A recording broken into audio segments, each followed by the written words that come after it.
Sometimes you hear about the theme of a game, and the first thing that you think is like, what happened? What was going on in the mind of the designer? How could anyone come up with such an idea, with such a theme? Evil Baby Orphanage is one such game.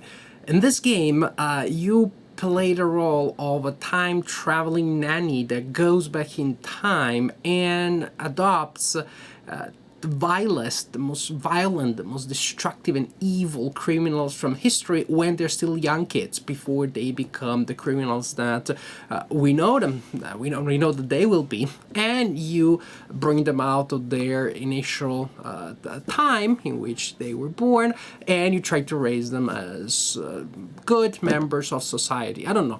You take young Adolf Hitler and you send him to art school, you send him to Montessori school, he learns a lot of good skills, etc., etc. Even more humane than the old idea you travel back in time and you kill Adolf Hitler when he's a kid. You do prehabilitation, even better than rehabilitation. It is a really strange theme, you have to admit, but clearly it is very humorous. Even in the way in which it is represented, it is not very consistent, because at the end you do travel back in time, you do adopt these evil babies, but you do not win the game if you manage to turn them into good people, but you win the game simply if you have the most evil ones in your orphanage and you have more of these bad guys than the other players. So it is a thing that you shouldn't be taking too seriously in any way. It should be self-explanatory that you shouldn't be taking it too seriously. You shouldn't be looking for historical accuracy, for example, but I'm mentioning it. This is a game, it is a card game for 3 to 5 players, and now I'm going to tell you how it is played. The game is played using 2 decks. A deck of evil babies. From that deck you will flip 3 cards face up during the game to create a time stream from which the players will adopt babies. Every time that there are less than 3 babies in there, you flip a new card.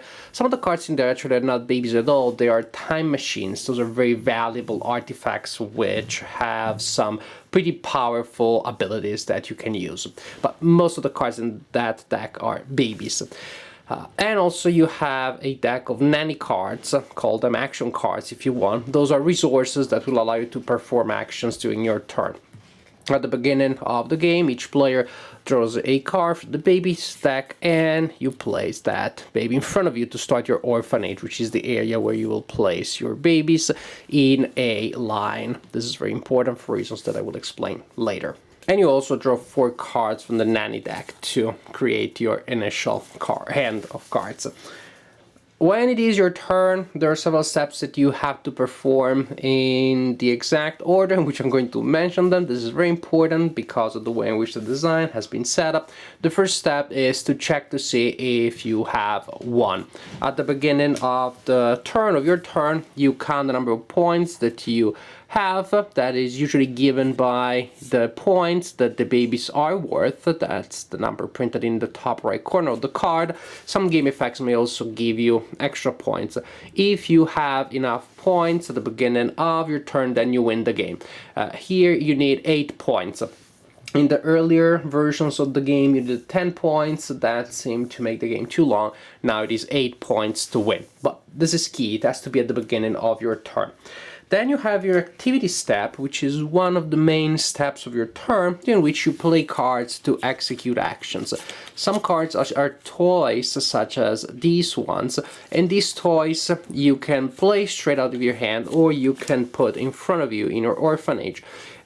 So you can use them later, and in this way you don't have to keep them in your hand. They don't count against your hand maximum. Also, you have simply cards that you can use to perform the action described on the card. For example, this one allows you to steal a toy or time machine from another orphanage. Usually these cards can be played only during your turn, but during your activity step there are also cards with the symbol here that can be played out of turn, and for example you can play them during other players' turns. For example, this one, play anytime an evil baby will leave an orphanage, that evil baby does not leave. This is something that you usually play during another player's turn when they're trying to steal your babies. Then you play this card and you save one of the babies that was otherwise going to be kidnapped. And there are many other effects and other types of toys. This really is a big component of the game. Then, however, you have another step that also is very important. That is the supervise step.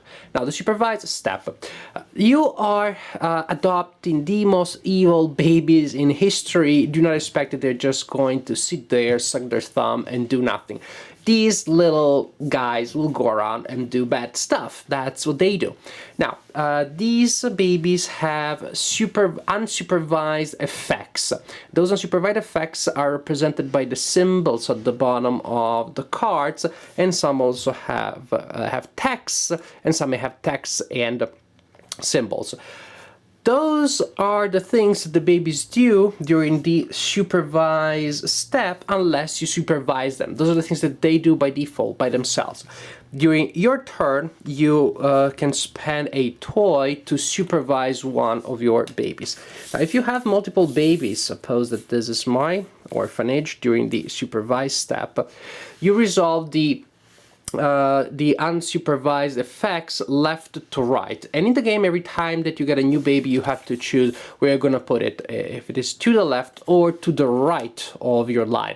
This is very important because the order in which the effects are resolved is relevant, and you can manipulate the effects by having them being resolved in a specific order. And you may not have enough resources to supervise them all. You may not want to supervise them all because some of the effects are actually good for you and bad for the other players. Some of the effects, not so much. Some of the effects are bad for you, that is, for the owning player. For example, babies with this symbol here will simply leave during the supervised step unless you supervise them. They will go to another player.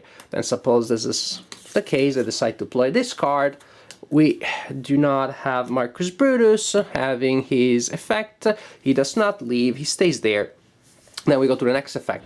Bonnie and Clyde, they have the grabby symbol. They can steal a toy from another player's orphanage.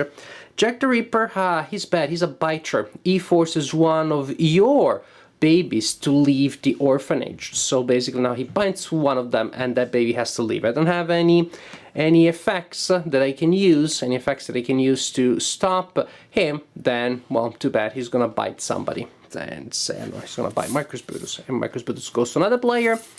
Agrippina the Younger, she's a bully with that symbol there. Bullies, when you have them, you choose, and they activate, you choose another player. The player must move one of their babies to another orphanage. That pretty much means that Agrippina goes to that orphanage and bits the tuna salad out of that baby, and that baby has to leave and goes to another orphanage. Now, some of the cards that you may have available are bad toys, represented by this symbol here. Bad toys you play during your turn, and you can play them out of your hand, or again, place them there to use them later. But when you play a bad toy, what you do is you trigger the unsupervised effect of a baby. And that may be one of your babies in case you want to trigger an effect that is good to you, or it may be an effect that belongs to another baby, and that can create some trouble. Again, you can have a bully of another player sending a third player's kid somewhere else, or a bully or a biter of another player biting a baby in that player's orphanage. There are just different things that you can do when you trigger effects when the owners do not expect that to happen. Then, after you have supervised your babies or left them unsupervised, you go to the adopt step, in which you have to adopt one of the babies that are available in the time stream. Suppose that is my choice. Then I have adopted that baby. After you have adopted your baby, you can discard any and all cards in your hand, and then you draw back from the nanny deck until you have 4 cards in your hand. And this is pretty much how the game works. Then the game goes to the next player, who goes to the same steps. Check if the player has won, activity step, supervise step, adopt, draw. Actually, the steps are pretty fast. They seem long as I was describing them because I was getting into some detail about things here and there, but the steps are not long at all. They're pretty quick, and sometimes you simply get to your activity step, you almost have no cards in your hand, or no cards whatsoever, because you use them all out of turn, and then your activity step is going to be very, very short. Now, the edition that I just reviewed, that I showed in this video, is the second edition of the game. The first edition draws some harsh criticism, and from what I understand about the first edition, I can see why. The main complaint was that the game dragged too much, that it could last over an hour, over 2 hours. Then I can definitely see how that would be a big deal breaker, how this game would definitely overstay its welcome if it lasts that long. From the first to the second edition, the designer reduced the number of points that are needed to win. 10 in the first edition, 8 now, and also some of the cards that were in the first edition are not here anymore, and those were cards that made the game longer. On top of that, even from the second edition, I still removed 2 cards that I don't like, so I just played my own little variant. There's a disclaimer that I'm putting out there. I didn't use 2 cards, Spin Cycle and Guy Fawkes. If you want to play my variant, do not use those 2 cards. Those are cards that kind of reset the game. They take away cards that people have, they remove them from the game, or they redistribute them randomly. I just don't like the idea of removing half an hour of gaming just to restart the game. I just don't see the purpose in a design. Without those 2 cards and using the second edition with the new victory conditions, I think that the game works. I had fun playing it as a light filler, which is light on strategy, definitely light on rules too. A lot of humor, more humor and laughs than strategy, more chaos and randomness than strategy, but enough to keep you entertained, enough to give you the illusion that there are choices that you can make.